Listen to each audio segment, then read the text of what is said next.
بسم اللہ الرحمن الرحیم۔ ایک گاؤں میں ایک لڑکی رہتی تھی جس کی یہ ڈیمانڈ تھی کہ شادی اس سے کرے گی جو شخص اسے باپردہ رکھے گا۔ ایک نوجوان اس شرط پر شادی کے لیے راضی ہو گیا۔ دونوں کی شادی کر دی گئی۔ وقت گزرتا گیا، یہاں تک کہ ایک بیٹا پیدا ہو گیا۔ ایک دن شوہر نے بیوی سے کہا کہ میں سارا دن کھیتوں میں کام کرتا ہوں، کھانا کھانے کے لیے مجھے گھر آنا پڑتا ہے، جس سے میرا بہت زیادہ وقت ضائع ہو جاتا ہے۔ کل سے تم مجھے کھانا کھیتوں میں ہی لا دیا کرنا۔ بیوی اس بات کے لیے راضی ہو گئی۔ وقت مزید گزرا تو انہاں ایک اور بیٹا پیدا ہو گیا، جس پر شوہر نے کہا کہ اب گزارا کرنا مشکل ہو گیا ہے، تمہیں میرے ساتھ کھیتوں میں میرا ہاتھ بٹانا پڑے گا۔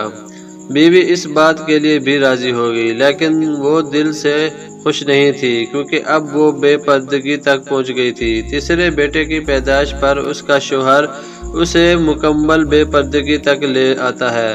وقت گزر گیا اور اولاد بڑی ہو گئی۔ ایک دن یوں ہی بیٹھے شوہر ہنسنے لگا۔ بیوی نے پوچھا کیا بات ہے، کیوں ہنس رہے ہو؟ تو شوہر کہنے لگا کہ تو بہت پردہ کرتی تھی، آخرکار تیرا پردہ ختم ہو گیا۔ کیا فرق پڑا تجھے پردے سے؟ بے پردگی بھی تو ویسے ہی گزر رہی ہے۔ بیوی نے کہا کہ تم ساتھ والے کمرے میں چھپ کر بیٹھ جاؤ، میں تمہیں پردے اور بے پردگی کا فرق سمجھاتی ہوں۔ شوہر نے کہا ٹھیک ہے، اور وہ کمرے میں چھپ کر بیٹھ گیا۔ بیوی نے اپنے بال بکھیرے اور رونا پیٹنا شروع کر دیا۔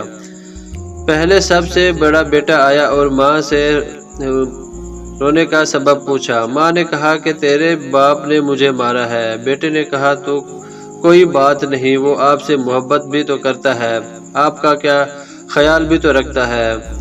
اس نے ماں کو سمجھایا اور چلا گیا۔ بیوی پھر سے رونے کی ایکٹنگ کرنے لگی اور دوسرے بیٹے کے آنے پر اسے بتانے لگی کہ تیرے باپ نے مجھے مارا ہے۔ بیٹے کو غصہ آ گیا، اس نے باپ کو برا بھلا کہا اور ماں کو سمجھا کر چلا گیا۔ اب تیسرا بیٹا گھر میں داخل ہوا تو بیوی پھر سے رونے لگی۔ چھوٹے بیٹے کے پوچھنے پر اس نے بتایا کہ تیرے باپ نے مجھے مارا ہے۔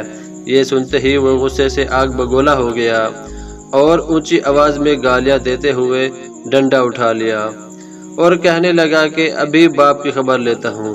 اتنی ہی دیر میں بیوی اٹھ کھڑی ہوئی اور اپنے شوہر کو آواز دے کر باہر بلایا۔ پھر کہنے لگی کہ میرا پہلا بیٹا پردے میں ہوا تھا، اس لیے اس نے تیرا پردہ رکھا۔ دوسرا نیم پردے کے زمانے میں پیدا ہوا، اس لیے اس نے تیری آدھی لاج رکھی، جبکہ تیسرا بیٹا جو مکمل بے پردگی میں پیدا ہوا تھا وہ مکمل طور پر تیری عزت کا پردہ اتارنے لگا۔ سبق یہ ہے کہ پردہ عورت کا فطری تقاضا ہے اور جو اللہ تعالیٰ کی طرف سے حکم بھی ہے، جس کی بے شمار حکمت خالق ہی جانتا ہے۔ اور یہ دنیاوی قاعدہ بھی ایک کہ اگر آپ کسی گاڑی کو چلانے کے لیے اس کی ہدایت کے بغیر چلانا شروع کریں تو وہ یقیناً برباد ہو جائے گی۔ بات ہے تو کڑوی لیکن ہے سچی کہ ایک مرد کی غیرت کا اندازہ اس کی عورت کے لباس اور پردے سے لگایا جا سکتا ہے۔ خواہشات اپنی مرضی سے اٹھائے ہوئے بوجھ ہیں، اگر اپنی پرواز بلند رکھنی ہے تو بوجھ ہلکا رکھیں، سفر آسان ہو جائے گا۔ اگر دل دکھانے پر بھی کوئی شخص آپ سے شکایت نہ کرے تو اس شخص سے زیادہ محبت آپ سے کوئی نہیں کر سکتا۔ کتنی خوبصورت ہوتی ہے وہ محبت جو وقت کے ساتھ بدلتی نہیں، ورنہ اظہار محبت کے کچھ وقت بعد محبتیں پھیکی پڑ جاتی ہیں، پھر انہیں ٹوٹی ہوئی جوتی کی طرح گھسیٹا جاتا ہے۔ آخری دن تک پہلے جیسی محبت ہی معجزہ ہوتی ہے۔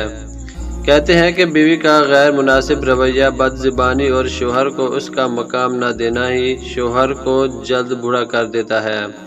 کوئی مکمل کسی دوسرے جیسا نہیں بن سکتا اور بدلنا ضروری بھی نہیں ہے۔ ایک دوسرے کو سمجھنا ضروری ہے، ایک دوسرے کا احترام ضروری ہے، محبت ضروری ہے اور سب سے بڑھ کر اعتماد ضروری ہے۔ جس مرد کو سچی محبت ہوگی وہ اس عورت کے ساتھ کبھی نہیں چھوڑے گا تو مر جائے گا۔ غلطی نہ ہونے کے باوجود، سب ختم ہونے کے قریب ہونے کے باوجود اسے کھونے کے ڈر سے معافی مانگ لے گا۔ یہی اصل محبت ہے، علامت ہے۔